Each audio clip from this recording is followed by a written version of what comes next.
coming at you from the studios. It's the Fade Route with D and Z. Here are your hosts, D and Z.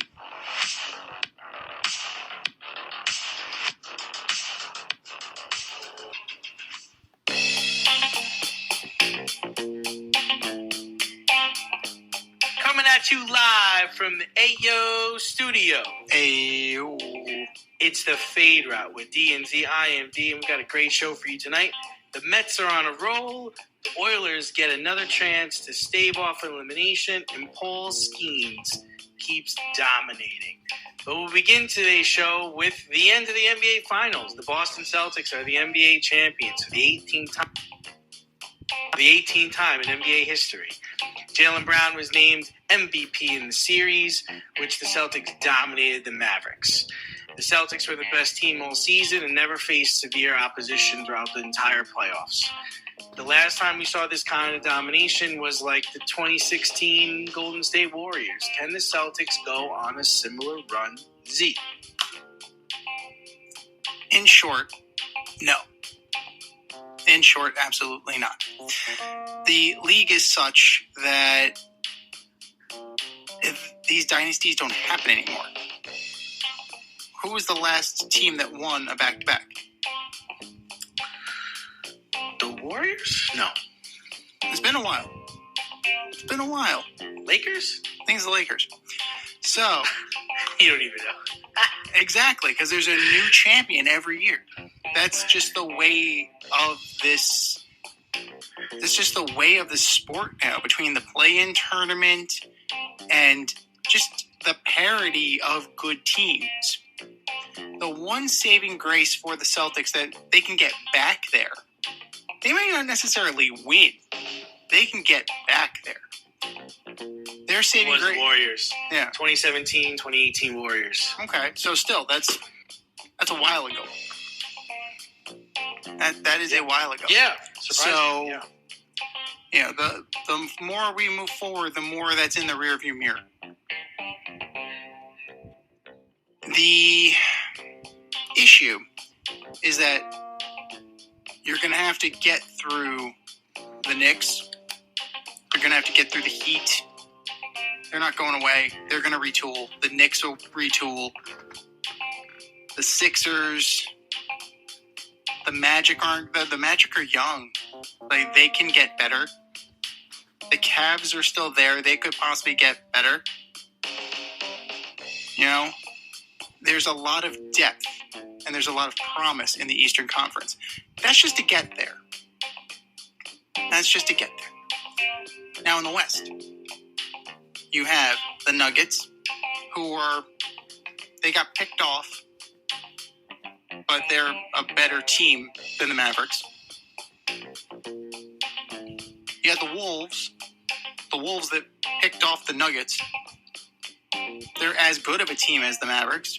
Now you're playoff tested, right? You have one under your belt. Maybe you make a little progression. You have the Kings that aren't bad. The Warriors are always going to kind of progress forward. This chapter might be closing, but I think they're going to retool as long as they have Steph Curry. They're going to try and stay in it, right? You have the Pelicans. They're still hanging around. You have the Thunder. You have teams in the West that are going to make it hard for you. So, it was an unimpressive performance by the Mavericks. We're going to get to them in a second.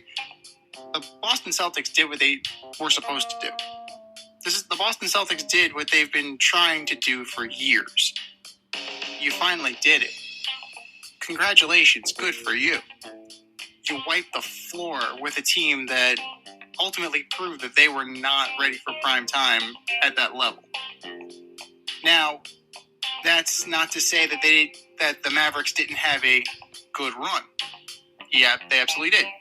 From where they were last year to where it was a joke of a trade and we were mocking Mark Cuban for making the trade to the finals. Right? That's a huge turnaround. They can win it next year. Absolutely. A couple tweaks. Why not?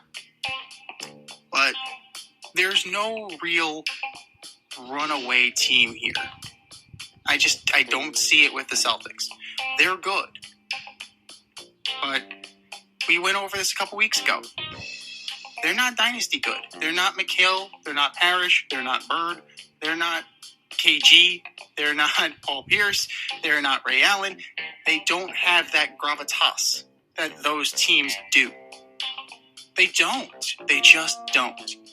And I think that we have a new champion next year. Just part and parcel of the NBA and the fact that these guys don't move the needle the way that those dominant Celtics teams did.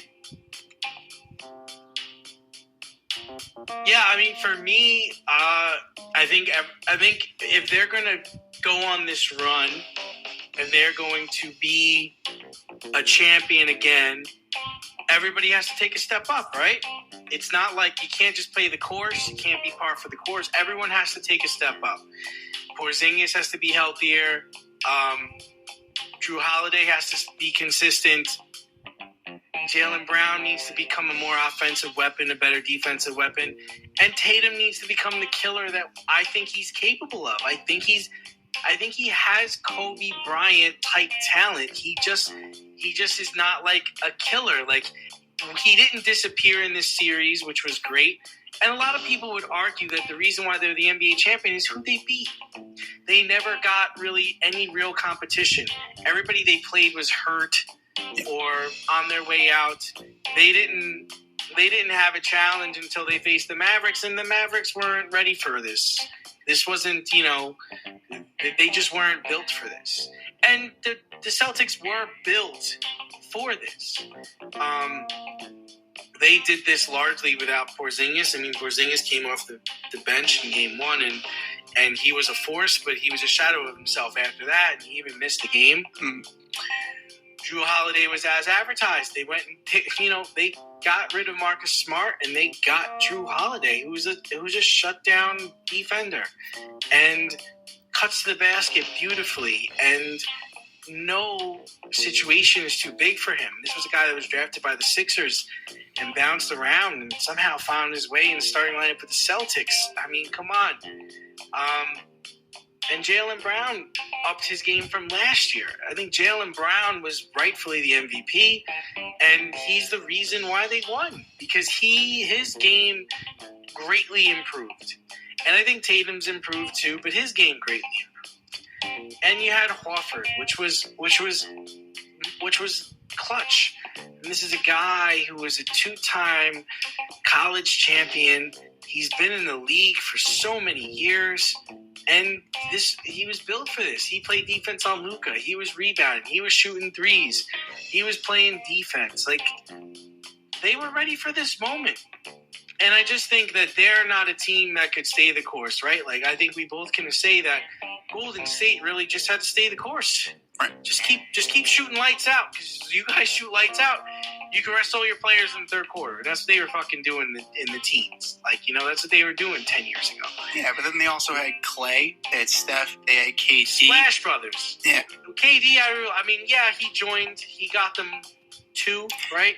But they were better. They were a team before him, and they were already starting to be a problem. I mean, the ball movement between those guys and their ability to shoot threes and put people away, I mean, it was just remarkable. I just think the Celtics can win next year, but they need to take a step up.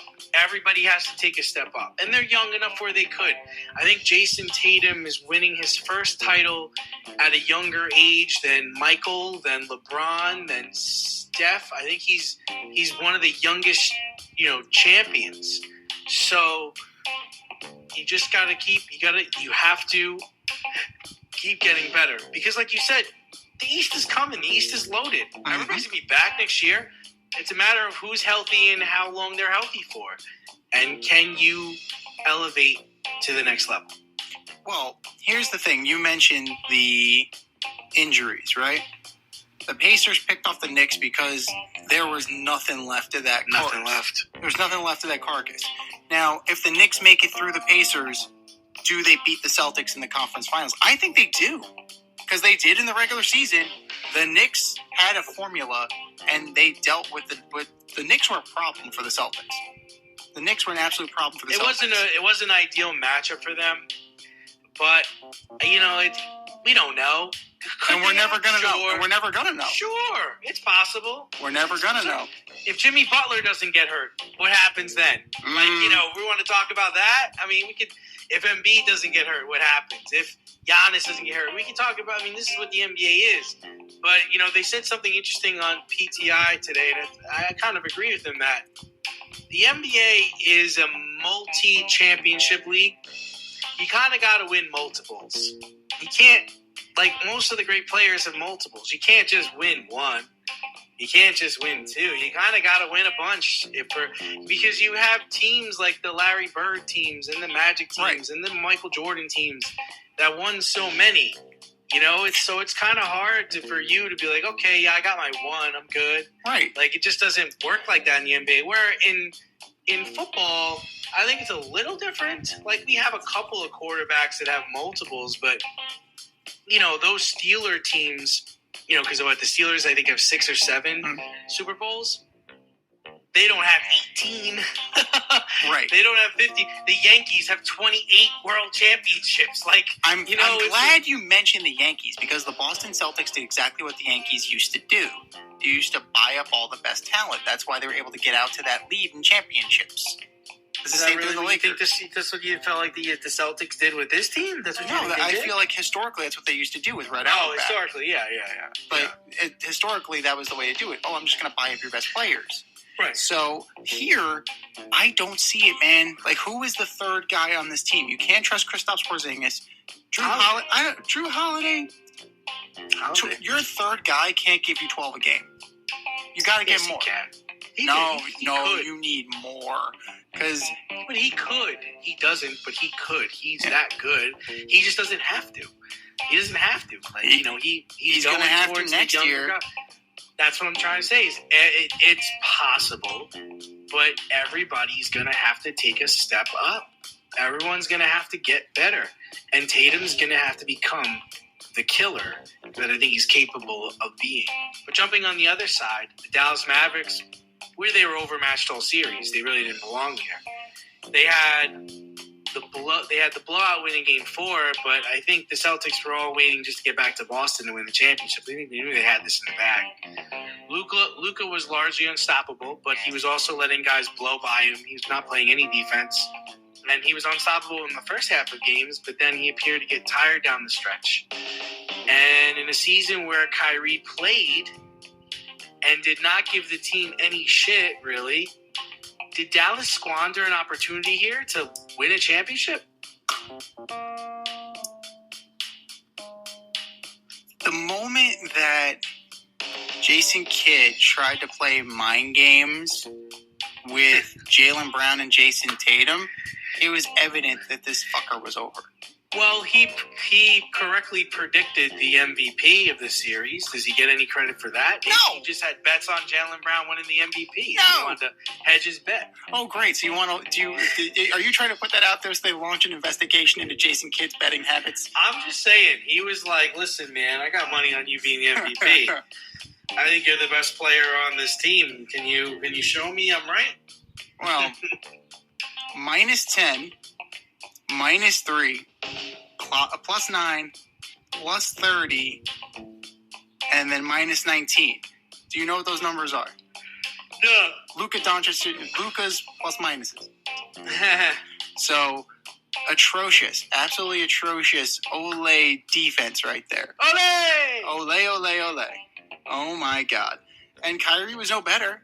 -11, -12. But you gotta, and this was the team that committed to play defense, right? This was the one.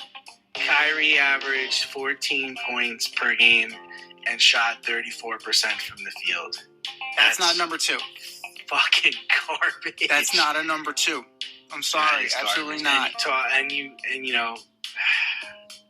He got out. Right, that's not number 2, man. No. That's not number 2. He almost got outscored by Josh Green. It's number 2. But dude, like, where were you?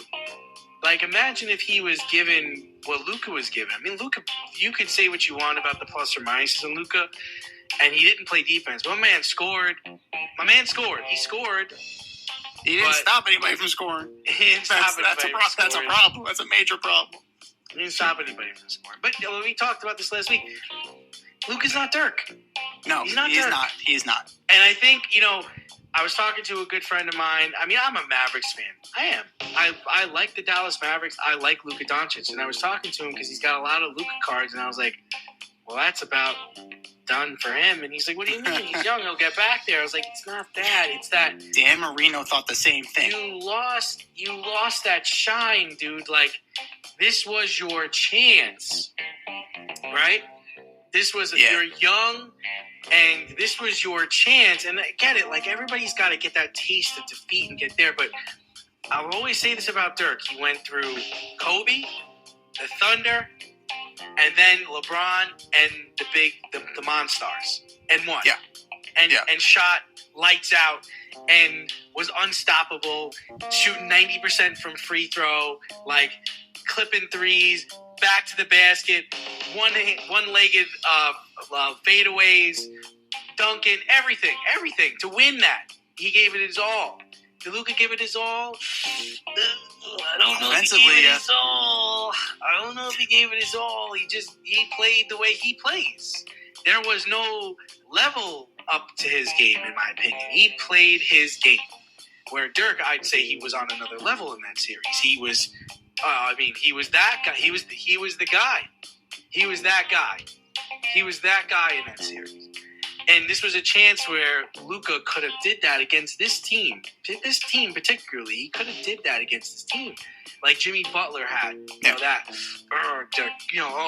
going to get this, and Jimmy just, he went up against the Lakers and he just, I don't think he had the help that he needed, but Kyrie do it. And then for me, Kyrie, takes a shot to you, but everybody was kind of low on you anyway, right? Everybody was kind of not feeling Kyrie anymore anyway, but this really kind of brought him down. So it's like, oh, okay, yeah, you're good, but you're, clearly you're on the decline.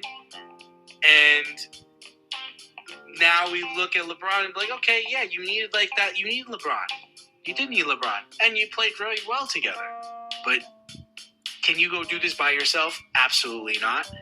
And you're going to need a superstar. And you've got to play together like they did in the series before, where they were beating teams where they were averaging 66 or 67 or 70 points between the two of them. Right. That never happened in the series. And why? Why? Because they put bigger guys on all of them, right? Jalen is a bigger guy.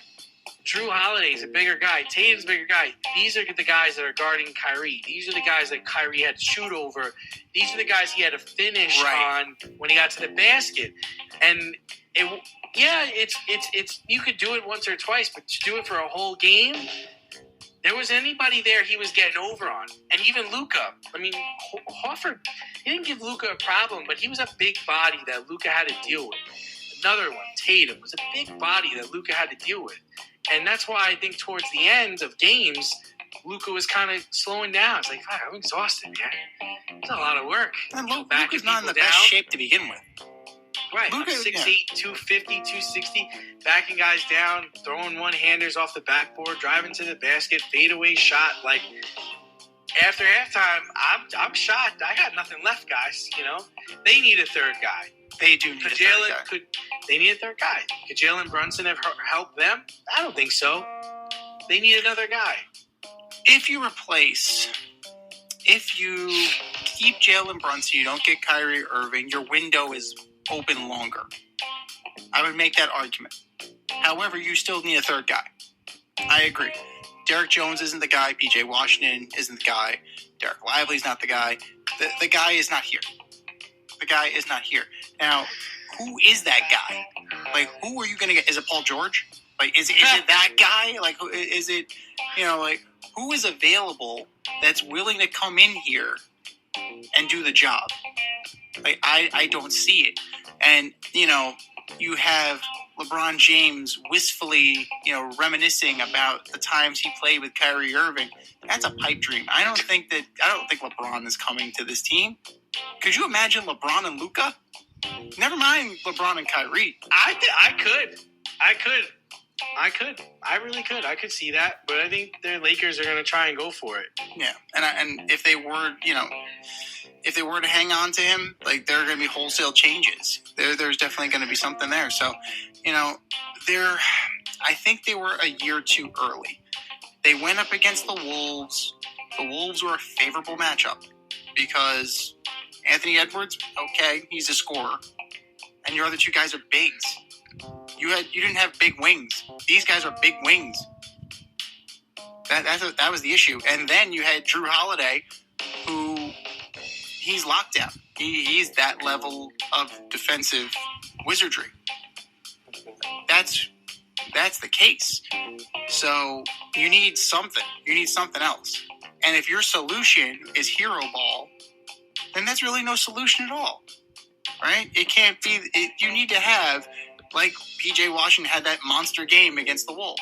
Somebody else needs to step up.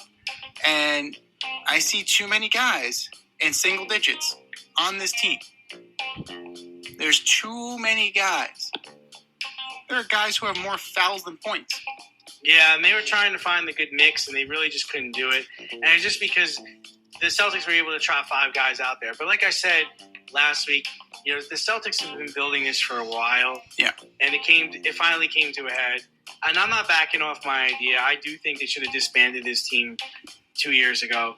The difference is they played who was in front of them. Right. So it's hard for me to blame them for what happened. I'm not blaming them for what happened. They played who was in front of them, and they beat them, and they deserve the championship, and they've been building this for a long time. But had other teams been healthier, I don't know if it would have been the same outcome. If they were playing the Nuggets or the Wolves or take your pick. Right. Or the Thunder. It goes at least 6 games, right? Yeah. What about the Thunder? If the Thunder somehow make it through? I don't know if the Thunder are ready. The Thunder might have been like the same thing with like a Maverick situation.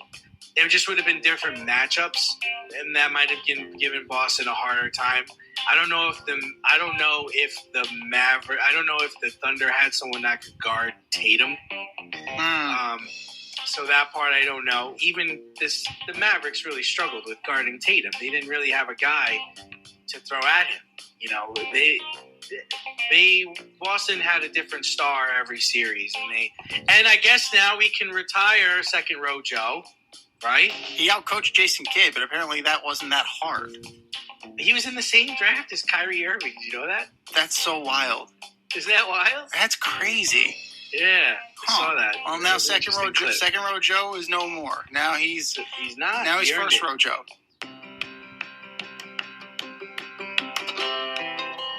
Do you love brownies? Of course you love brownies. But you know what's better than a brownie? A delicious, handcrafted, gourmet brownie delivered right to your doorstep. That's what our guys at Sweet Life Brownie Co. offer. Chef Tommy D and the crew offer a dozen delicious delights that you will crave, from the classic OB to Dutch apple to campfire s'mores and many more. Check out their website, sweetlifebrownieco.com, for their Friday brownie drops. At noon, their site goes live and you see what they're making. Since you're there, become a site member and earn points. You earn 50 points just by signing up. Make sure you follow them on Instagram and Facebook too, at sweetlifebrownie_co, for the latest updates and their latest releases and creations. That's sweetlifebrownieco.com. Give them a call, 845-641-3043, and tell them D&Z sent you. That's sweetlifebrownieco.com, 845-641-3043. Sweet Life Brownie Co., because there's always room for a brownie. Yeah, now moving on to the ice, where the Oilers are playing the Panthers right now, and they're up 1-0 heading into the second period. The Oilers will attempt to not become like the Dallas Mavericks tonight. They are facing elimination in Game 5 here. The Oilers routed the Panthers 8-1 in a flaffer to fight off elimination in Game 4. did the Oilers finally crack the code on the Panthers, or will the Panthers raise Lord Stanley's Cup tonight? I believe that the Oilers cracked the code on the Panthers, and the Panthers are still going to raise Lord Stanley's Cup tonight. I think okay. I think even down 1-0. Even down 1-0. Even down 1-0. Okay, I see you. So it doesn't matter to me. This series is playing out exactly like Celtics Mavs. Right down to the Game 4 blowout. Right down to the Game 4 blowout, staving off elimination.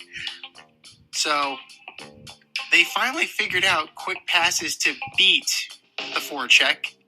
Right? You spread out the defense.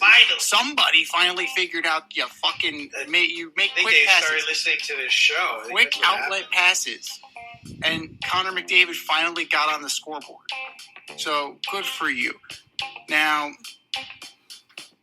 that's one you burn. If you're Paul Maurice, there's only one guy had a flat plus minus, and that was Evan Rodriguez. Everybody else was at least a -1. So that's pretty friggin'. That's a game you forget. That's one that you just say, boys, come ready to play next game, because this ain't it. This ain't you. Now, whether it's that squeezing their sticks too tight because they're, the pressure of winning. This is a team that was there last year. They understand what it takes, right? They understand that feeling. You're talking about the Panthers? The Panthers. Yeah, they understand that. Yeah, they said that, having the cup in the building and then having all their family flown up to Edmonton weighed on them. That's what they said. Yeah. I'm inclined to believe that. I think it is a little intimidating, especially if you do see the cup or you do see the people with it.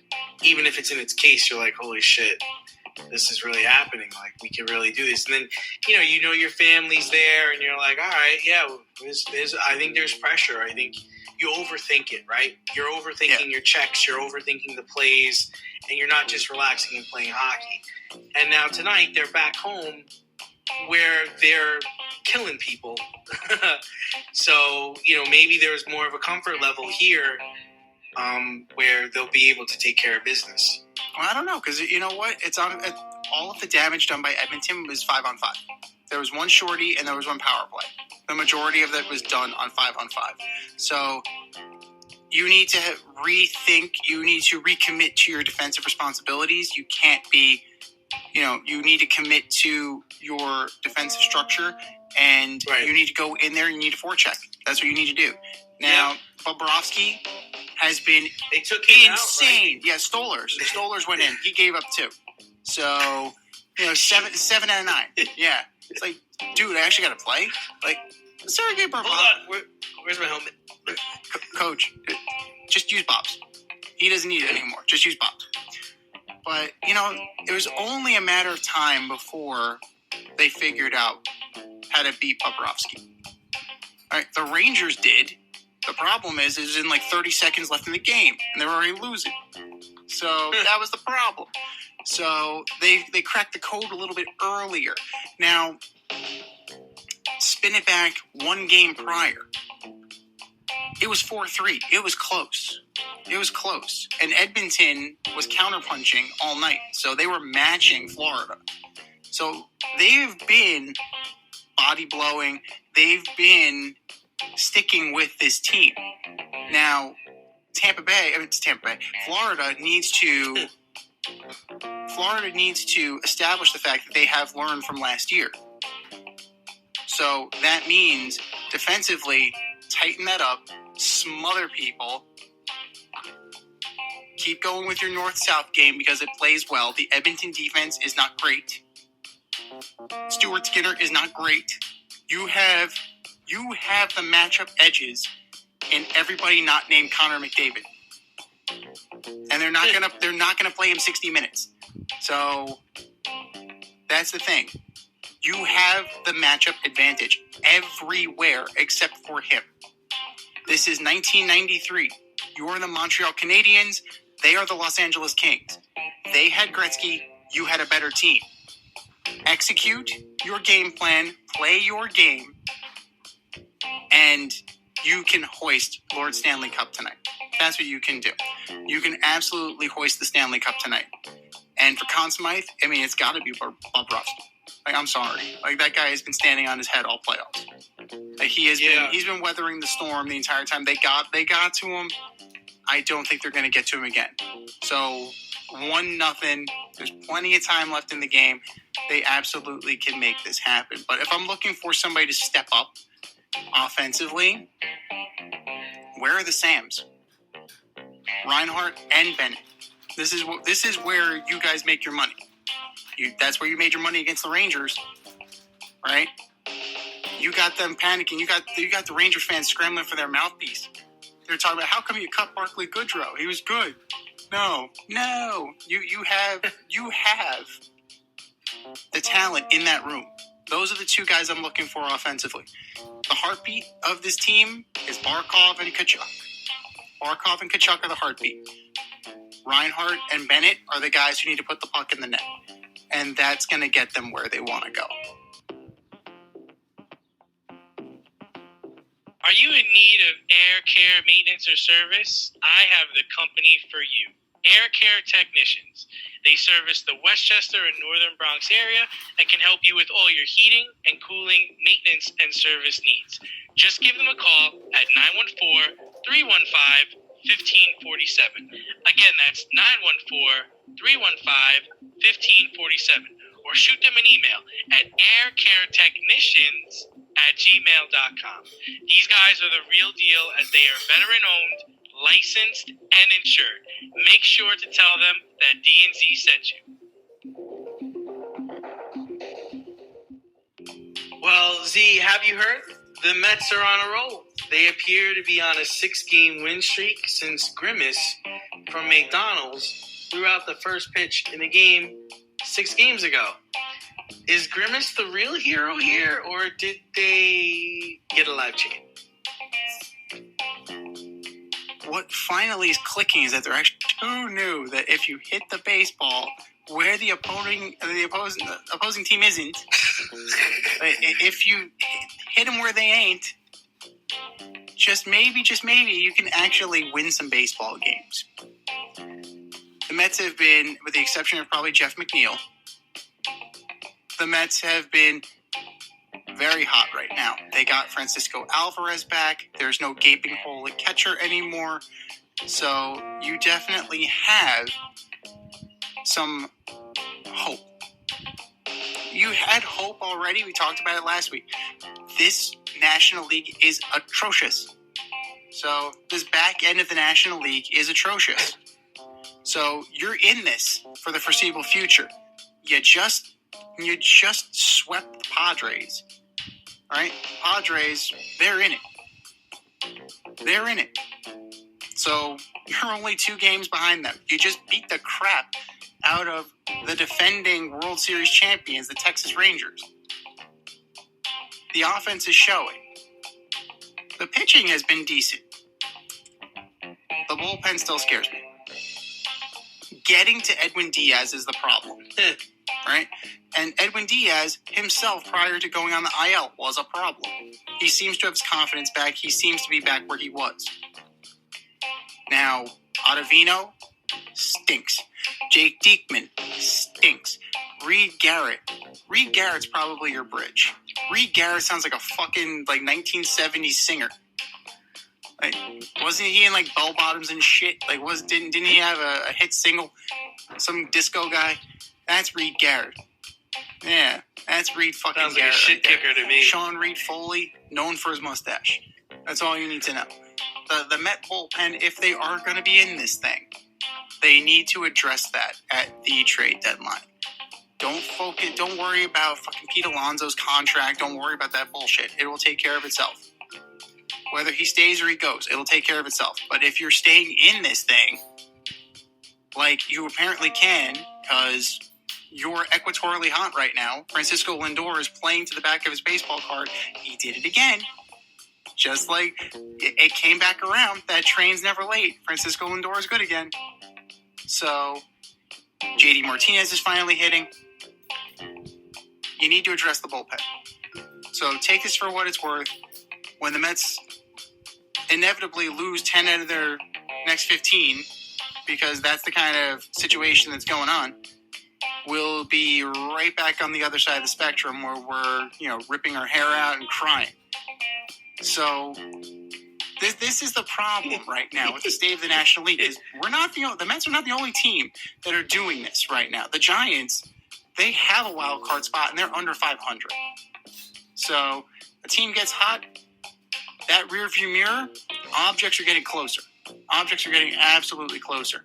So if the Mets can figure out how to jettison Jeff McNeil, how to get bullpen help, they can absolutely be in this thing. They absolutely can. And the Grimace thing, it has to lead to a partnership with McDonald's. Open up a McDonald's concession stand. Do something. I don't know. Give us a promo code. Just a freaking promo code. How about that? But I mean, they couldn't even get him they didn't even get him the right glove. He was wearing the wrong glove. Did you see that? I was impressed that he got it to in the Grimace costume. That looked incredibly difficult for how the size he was. He got it to home plate. I mean, I think he was on a bounce, but he still got it. There's a Portola Cologne joke better than 50 somewhere. cents throw. I'm gonna let you find it. I saw that. Yeah, no, I saw it already.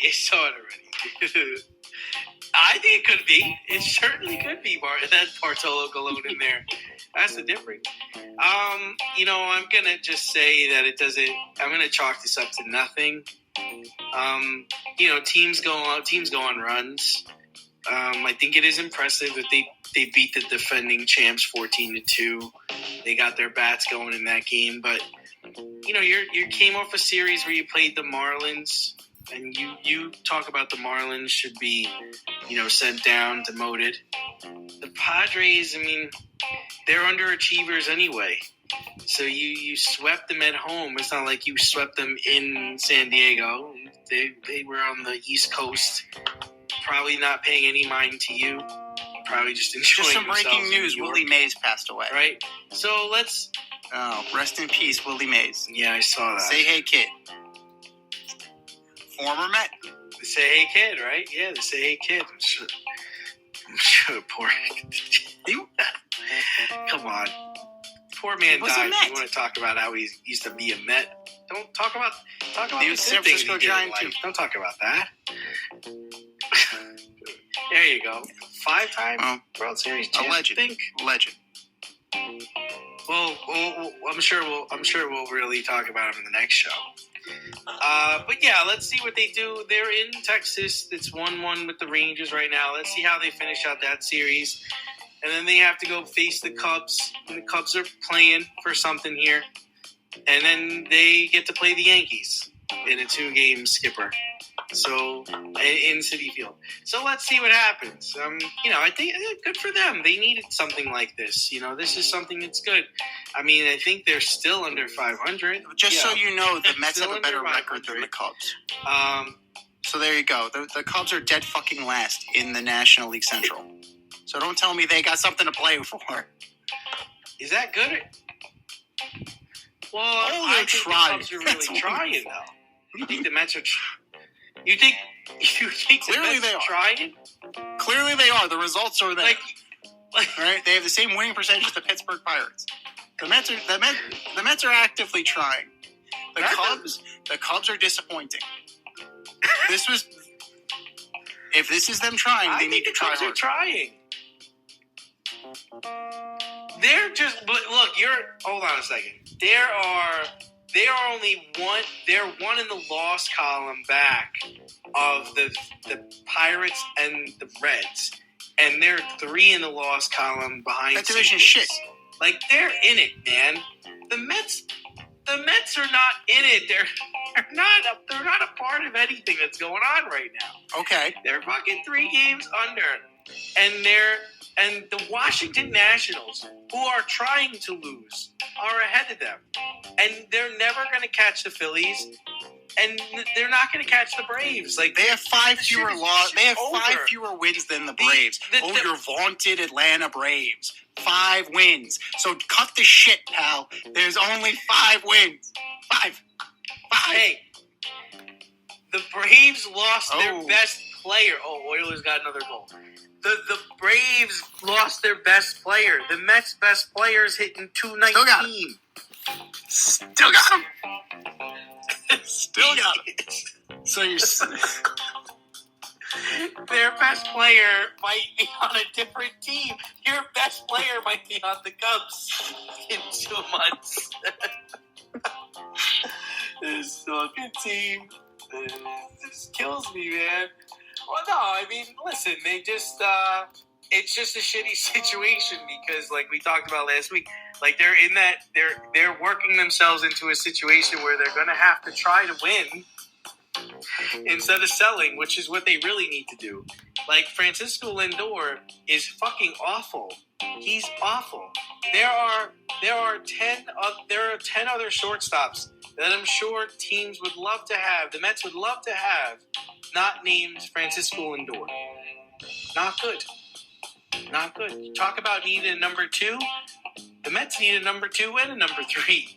Like, just god awful. For all the grill masters, green thumbers, home repair heroes, and DIY aficionados in the Richmond, Virginia area, if you're looking for personal service, quality products, and a convenient shopping experience, look no further than Thacker Ace Hardware in Colonial Heights, Virginia. Owner Don Rackley and his team of local experts have everything you need to tackle all of your home projects.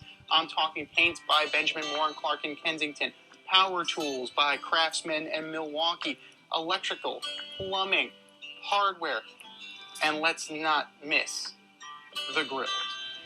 Weber, Big Green Egg, Traeger, Blackstone, top shelf, amazing. And for all you green thumbers, their nursery department is fantastic. Give them a call today, 804-766-4223, or stop by 27 Dunlop Village in Colonial Heights. That's 804-766-4223, or swing by 27 Dunlop Village in Colonial Heights. Thacker Ace is the place with the helpful hardware, folks. We just mentioned the Pittsburgh Pirates. Their pitcher, Paul Skenes, dominated again last night to pick up his 4th win of the season. He's 4-0. He has pitched 39 innings so far this season. He only threw 300 innings in college. The Pirates are in contention, but at what point should the Pirates consider shutting him down or putting him on a pitch Pirates are in contention. They have one more win than the Mets. But the Mets are a joke. The Mets are a joke. The Mets are a joke. The division. No. Look, yo. You cannot, with the Mets payroll, you cannot be comparing yourself to the Pittsburgh fucking Pirates. They play in a stadium that looks like a fucking pirate lives there. Like, come on. Like, leave them alone. Let them have their glory in the. There is division. no division there. The Milwaukee Brewers are already wrapped this shit up. It's got a pretty red bow on it. It's done. They've already taken that. They've already taken the. They've already put the goddamn banner up. They're just waiting to waiting to uncover it. It's done. Congratulations to the Milwaukee Brewers. So that's where we are. So 4-0, 2.29 ERA, 53 strikeouts, a .99 whip. This is the best the Pirates have looked in years. Okay. The Pittsburgh Pirates were a perennial contender in the mid-teens. In the 70s? With Andrew McCutchen. Come on now. Don't besmirch Kutch. How dare you besmirch Andrew McCutchen? How dare you? But Skenes, you have to be concerned, man. You have to be concerned. The dude has thrown 39 1/3 innings. He only threw 300 innings in college, and he only threw 34 minor league innings. Like, you have to be concerned. Absolutely. He's going to hit a wall. Everybody hits a wall. Everybody hits a wall. Name one pitcher who, in their rookie year, didn't hit that innings wall and hit it hard. You can't. Well, I just worry that I worry because he's another DeGrom where you're throwing hard every damn pitch. Like, chill the fuck out. Like, chill out. Teach this kid how to throw a changeup. Allegedly, he's a 5-pitch pitcher. Like, slow Allegedly. the fuck down. I don't know. Allegedly, he's going to be Jacob deGrom in 2 years. Who's pitching on a mound, by the way? Stop. He's close to a return. What? How many starts? 2 starts, and he's down with Tommy John again.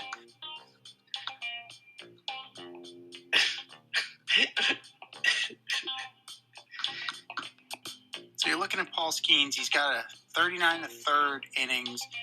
Relievers get that at this point in the season. So if you're going to bring him to the All-Star game because you have a controversy as far as, like, he's a rookie, he shouldn't be.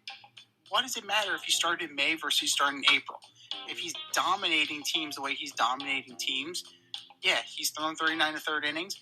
Ryan Helsley's thrown 32. He's probably going to end up in the All-Star game. So your argument is pretty damn piss poor. So what becomes a long-term thing is when you shut him down, because you have to protect him from himself. He's gonna hit the wall. You have to figure it out. Now, is it 100 innings? Because he's never gotten close. 300 is cumulative. It's not in a season. It's cumulative. So you have to treat this kid with kid gloves, especially if he's going to be your future.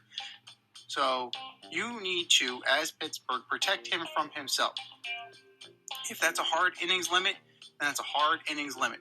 I understand he's popular. I understand the whole Livy Dunn thing. I get it. He's a needle mover. However, do you want the short term or do you want the long term? You have to protect your investment. That's what you, in management, that's what you as a coach, you need to protect players from themselves sometimes. So if that means 100 innings and we'll see you next year, that means 100 innings and we'll see you next year. Even if they're in a pennant race, which probably won't happen, right? They're lumped in with the Mets, they're lumped in with the Padres, the Giants. Stranger things have happened, but it's highly unlikely. So you play the long game here. You let Paul Skenes soak up the adulation, do what he's doing, earn some Rookie of the Year. Maybe he takes home Rookie of the Year. Maybe not for 100 innings. But play the long game and let your investment blossom. Let your team blossom in the future. Don't cut it off now just because.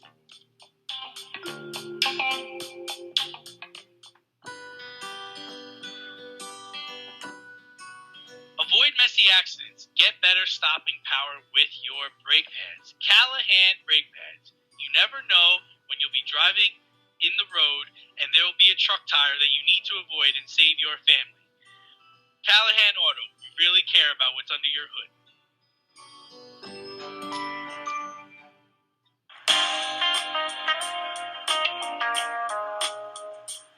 It's the In Route, where friends of the show get a special segment with us. Want to be part of the action? Want to be the newest member of the In Crowd? You know what to do. Hit us up, faderoutemail@gmail.com, or slide in those DMs on Fade Route Podcast on IG, or hit that Twitter, FadeRouteDNZ.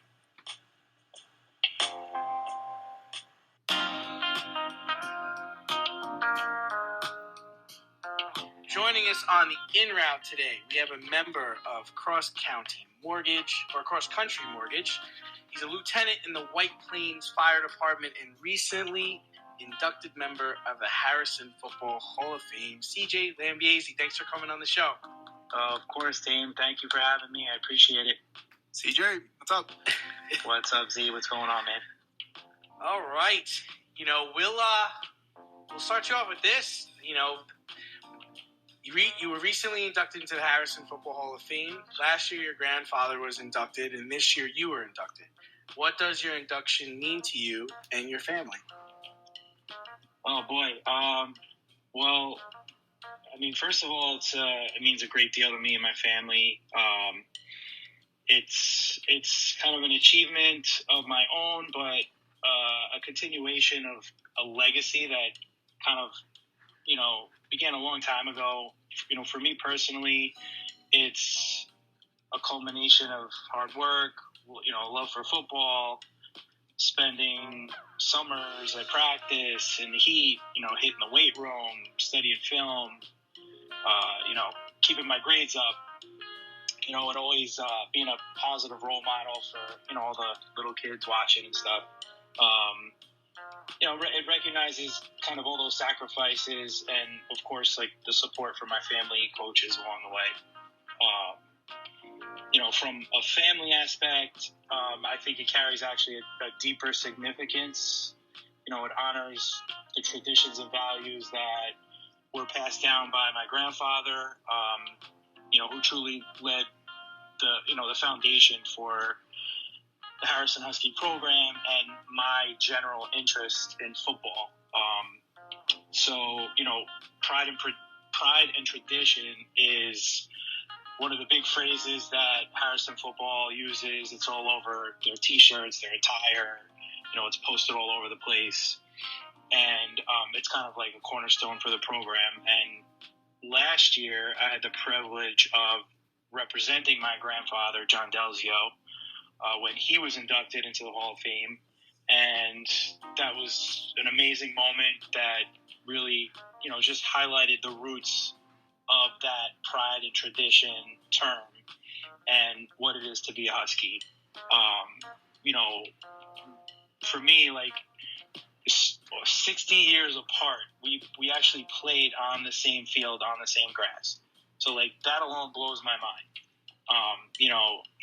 My grandfather was like one of my biggest supporters, and, knowing that all his efforts kind of came full circle when I made the same achievement to me, that's what really makes it, I think, really special for me, for sure. Did he get to see you play? Of course, yeah, he got to see. He was at every single game, That's great. Along with all my family, really. But it really meant a lot to him because, like, he was definitely like, he taught me the game. He kind of really, made that kind of burning interest in football in general, and just knowing, like, seeing the pictures, like, growing up, hearing the stories and everything. It was just a really cool experience to kind of be there and accept it for him and then get it myself a year later, which is just, it's a really... What position did he play?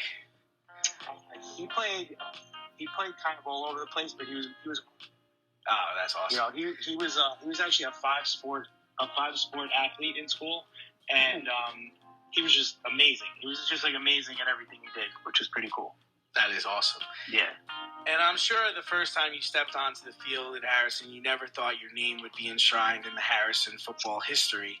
But what makes Harrison High School so special to you and Westchester County? I mean, playing high school football in Harrison was, it's a small town. It really places an emphasis on, like, what I was saying before about pride and tradition. Playing football in Harrison is just a unique experience. Like, every practice and game, it has, like, this kind of sense of responsibility to uphold the legacy of, like, all the people who played before, to inspire the young people that are watching you.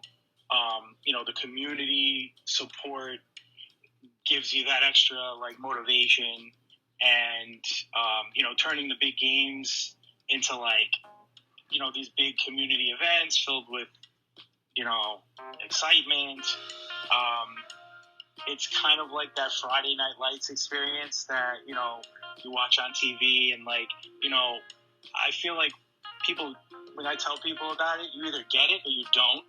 Like, I get, like, the whole, Uncle Rico and, Al Bundy, you know what I mean? But you have to kind of experience it to really know what it's about, and, like, it being part of the program, it means more than just, like, playing the sport. It's like you're kind of representing your town. It's like something much bigger than yourself.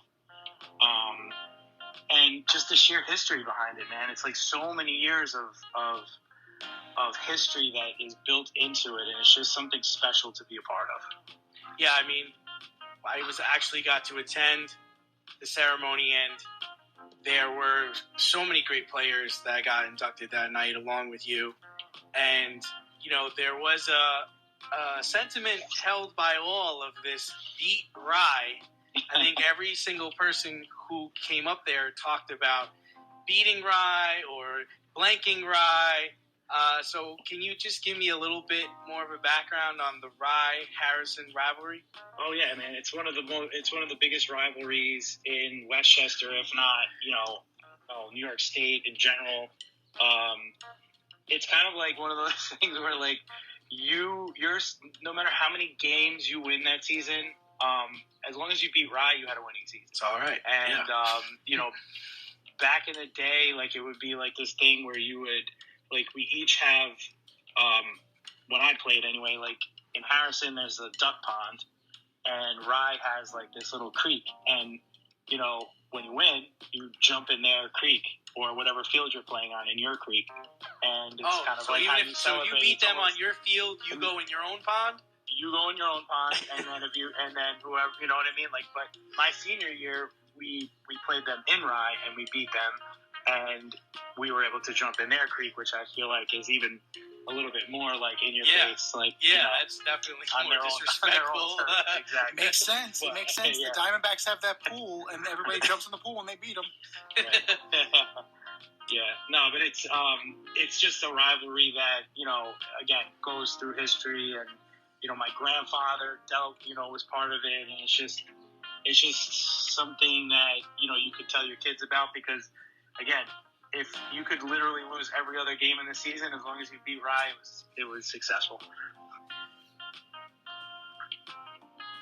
So currently, you're a loan officer for Cross Country Mortgage in Westchester County. So can you tell us some of the mistakes? I mean, because you're dealing with first-time home buyers all the time, and what are some mistakes that they make when they're looking to get approved for a loan and when they're trying to buy their home? Yeah, absolutely. So I think the most common mistake is just not being prepared. I always tell people, like, start talking to a loan expert. You'd be surprised of like the misconceptions that revolve around buying a home. Like a lot of people, like when they first start, they think like, oh, I have to go to a realtor to start looking at houses. But if you don't know how much you can afford, right, or what comfortable payment you can afford, it really doesn't mean anything. You're going to waste the time of your realtor. You're going to waste, seller's time. You're going to waste your own time. So, speaking with me first, getting pre-approved should always be step one. I could take a look at your finances, your credit score. I explain the process step by step. We crunch numbers, so we could kind of come up with a number that you and your family feel comfortable with, and help you feel like you're not getting into something you can't handle. Also, I think just not having the right team behind you. So like I've been in the industry some time now. I work with some really good people and some not so good people, and knowing what who the best realtors are, home inspectors, insurance agents, lawyers that I can kind of recommend to you. It makes the process just go so much better. Like if we could work synergistically, it's going to end up, saving you money, frustration, and a whole lot of time, getting into the house that you love, the home of your dreams. When you talk about crunching the numbers and mortgage interest rates, they're crazy right now. So the government's still trying to wrap their mind around inflation and get that under control, and that's causing the interest rates to go sky high. But what are the strategies you suggest to home buyers that are waiting for these interest rates to come down? Do you just tell them to play the long game, or like what do you recommend? The rates have been kind of crazy short term, but like if you look at history, like when my parents tell me when they bought their house, rates were like 13 or 14%. So like overall, historically, they're actually not that bad. As tempting as it may be for a home buyer to wait for interest rates to come down, I think waiting could actually lead to more like missed opportunities and could end up costing you money in the long run. Because, interest rates, listen, they're one factor. The difference between a 7 and a 6 and a 5 could really only be a couple $100 a month. But home prices and market conditions can fluctuate, and waiting for those rates to drop could, end up costing you more money in home prices and negating any potential savings that, you may have had. So like waiting for the rate to come down 1%, and then prices in like your range jump $100,000, it's kind of like you're only spiting yourself at that point, and then on top of it, predicting interest rates is impossible. I think just locking in a mortgage now, even if it's a little bit higher than you were hoping, it just kind of secures a payment that you're going to be comfortable with for now, but you're going to be building equity much sooner than if you waited. And generally the equity gained from owning a home can be one of the greatest investments of your life. And, if you kind of view it as the perpetual upward trend in growth and price and appreciation, like it's just one of those things where it's always going up. So it's just a matter of diving into it no matter when it is. And, if you think about it too, like if the rates come down, you just refi. You could always refi to a better rate, but if you're in the house that you love, and as long as you can afford that payment, even if it's for the short term, why not just dive in now? And, in a couple years when the rates do start to drop, I think we're going to see home prices and values shoot through the roof. So, if you wait, you're going to miss out on that appreciation, and you're only going to end up paying more anyway. So if you could get into it now, your house is going to gain all that equity in the meantime, and you simply refi and you get a better rate, a lower payment, and you're in your house much sooner than you expected. That makes sense. And so we'll get you out of here on this one. You deal with people from all over the United States, from various backgrounds, various walks of life every day. So what's the best way for people to figure out how much of a mortgage they can afford and how much money they should use as a down payment? So there's really no cookie cutter kind of like everybody fits into one mold. So as I said before, I think the very best way is going to be contact me. We have actually this really great application that I literally send you a link, you input your information, and then boom, I see everything on my screen, and I'm able to kind of work with you and to go over all the factors. Like we could look at what you're paying now for rent. We could look at what areas you're looking for, what states you're looking for. My company, we could do loans in all 50 states. So really, I think speaking to somebody that can sit down with you, go over your numbers, and find what's going to be the most comfortable situation for you is going to be your best bet. And it's not only for, first-time home buyers, or if you're buying a vacation home, it could be, for an investment too. Like I know like the big thing now is house hacking and stuff. It's all over TikTok and Instagram and, the Burr method and all that stuff that everybody's into. Just speak to someone. Like those things, like they seem like they're so far away, but they're really not. Like it's not as difficult and overwhelming as you might think. And I really believe that, actually owning a home is probably one of the most lucrative assets that you can own, and one of the best investments out there. Well, you know what else is a great investment? Coming on this show. Because Yeah. now, you're nationwide. You're not just Westchester County, baby. You are nationwide. Who knew that? We didn't know that, but now everybody knows it now. So, Yes. CJ Lambiasi, cross-country mortgage loan officer, and Harrison Football Hall of Famer. Thank you for joining us on the In Route today. And if you want to be the next member of the In Crowd, hit us up, faderoutemail@gmail.com. Slide in our DMs on IG at Fade Route Podcast. Drop us a line on X at FadeRouteDNZ. And you, yes, you, can be the newest member of the In Crowd. CJ Lambiasi, thank you for coming on, brother, and hopefully we will talk again soon. Thank you, guys. I appreciate the opportunity. Definitely will. I look forward to another opportunity for sure. Thank you.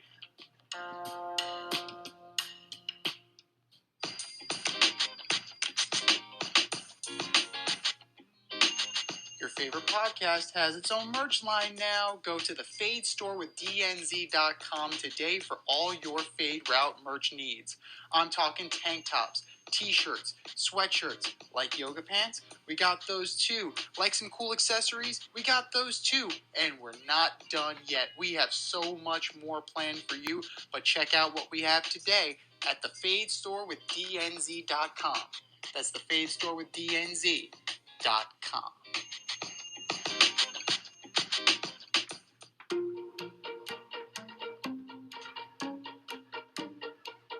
The Fade Store presents the Alleged Superstar of the Week Award.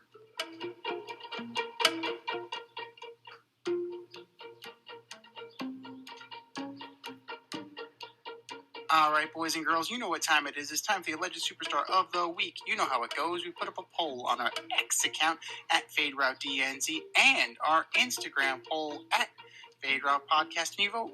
And you vote, and you vote, and you vote. And the winner of said vote gets a shout out on this year's show and takes home the coveted ass trophy. And do you know who took home the coveted ass trophy, D? I don't.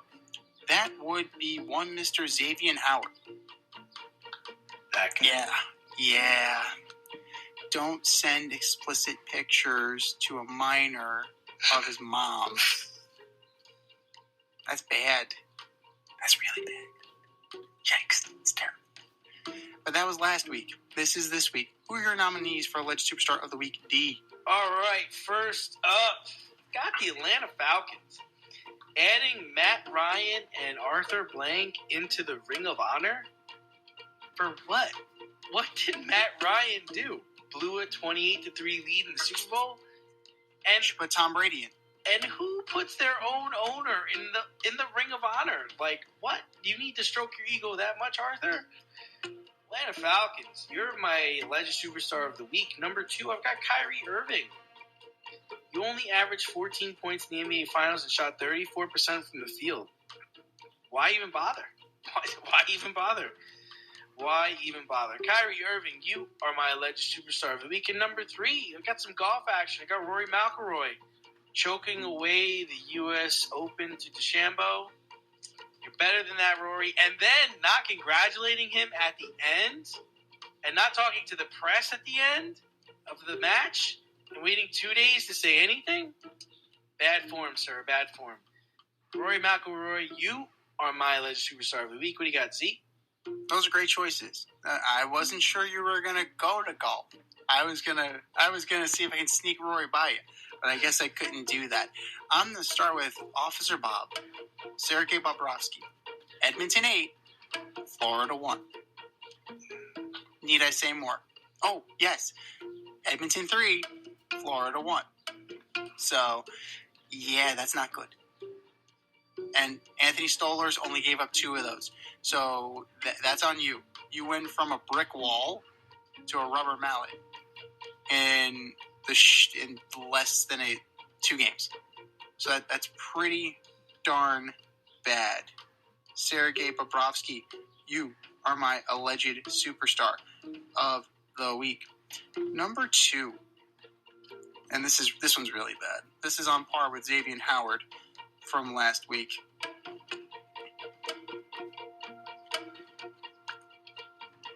Kansas City Chief Reserve.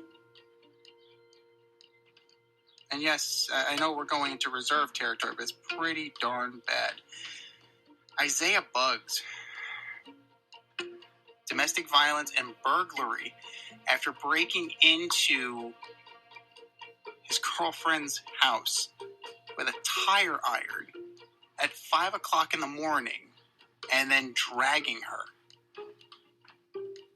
It's been a bad offseason for the Kansas City Chiefs between this guy and Rashee Rice. This guy's already been implicated in animal cruelty. It's been a bad offseason for the Chiefs. Threw at his own son in a father-son game. Yeah, it's pretty darn abysmal right now. So, Isaiah Buggs, you are my alleged superstar of the week. And then last but not least, the Washington Commanders. Ordered to pay $1.3 million to season ticket holders because you didn't properly return their deposits. How'd you screw that up? It's like, I don't want them anymore. Okay, here's your money back. But that's it. So now, you're ordered to pay $1.3 million back to your team. What a way for new ownership to start off, right? On the ass end of a lawsuit. Now I'm losing money on this fucking thing. It's bad enough that I just had to buy this thing. Now I'm paying money out. I'm paying even more money out. Come on now. Hopefully, the commies can move forward, and hopefully they can rebuild the bridge that Dan Snyder burned to the ground and then pissed on. So you have a lot of work to do. He burned it to the ground and then pissed on it. That's great. That's what he does. Unfortunately, this is what you're left with in the wake of Dan Snyder. And it's just one final fuck you on the way out. I'm sure Josh Harris really loved that. Washington Commanders, you are my alleged superstar of the week. I think we've said our piece. Go to our X account at FadeRouteDNZ or go to our Instagram poll at FadeRoutePodcast and vote. And vote, and vote, and vote. And for our nominees.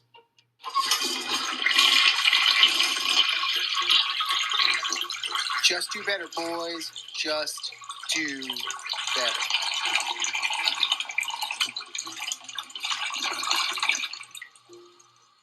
This has been The Fade Route with DNZ. Thanks for tuning in.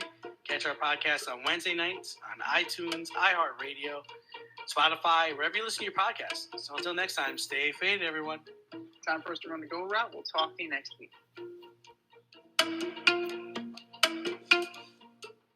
Thanks for listening to this episode of our podcast. If you like what you heard and want to hear more, be sure to like and subscribe on your favorite podcast platform. Rate us 5 stars, leave us a review, turn on subscription notifications, and tell your friends. Spread the word, spread it wide.